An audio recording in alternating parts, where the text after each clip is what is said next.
Tool Chest. My name's Keith Koger, and today we're going to be discussing the book Dichotomy of Leadership by Jocko Willink and Leif Babin. Jocko and Leif had both served in the Navy SEALs, and very, very honorable, good men. It's amazing to see these guys actually writing books now. But this isn't their first book. They also had Extreme Ownership, which also is a good read if you get a chance. This book is broken down into 3 parts, 12 chapters, and 289 total pages. This book is a full step from Extreme Ownership, from their military life to their civilian life now. So it's a great read. I believe it's something worth checking out. Leadership seldom requires extreme ideas or attitudes. I love that quote. I think it really is a good understanding of, even though they use the word extreme, even though they have an understanding of what it takes to be a leader, it's always sometimes the fundamental ideas that really just get things going and moving. And that's primarily the largest thing you want to do when you're in a leadership position, is to make sure that the wheels are still moving. So they do fully comprehend that, and I love how they explain that in this book. In part 1, they talk about balancing people. This is primarily about building relationships with your teams. It's an excellent point. They tell the story of how they lost Mikey Monsoon, and he's a real hero. He jumped on a grenade and saved a few of the Navy SEALs that he was working with, Marines. Really it's a heroic story, but the story is about how the team dealt with that decision and how each one of them had to come to terms with he had made the decision to save all of them. And a lot of them had trouble dealing with that. And that's part of the story with dealing with teams, is dealing with team dynamics, dealing with people making decisions, and how you can be an impactful leader in the midst of all that. It's a great portion of the book. Part 2, balancing mission. In balancing the mission, that talks about building the dynamic between hands-off and micromanaging.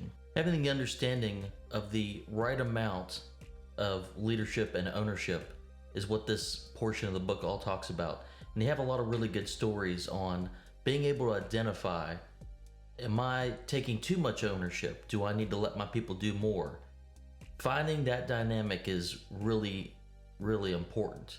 And I love the fact that they talk about a few different stories in their civilian life and in their military life. And it really kind of culminates with the final section. Part 3, balancing yourself. The final section of balancing yourself is probably the most impactful part of the book. Being able to set the standard is one of the most important values of being a leader. It's all about leading and following, and identifying experts and letting them be the leader when you need to follow. To conclude, I give this book a 3 out of 5. I really liked Extreme Ownership. This builds on their story of having been prior service members and how they've transitioned into civilian life. It's very, very interesting aspect and dynamic. This is the one thing I don't really agree with on this book. I don't believe this book is for everyone. I feel like this is more impactful for prior service members that want to join the civilian lifestyle after they finish their contractual obligations and are joining the civilian world.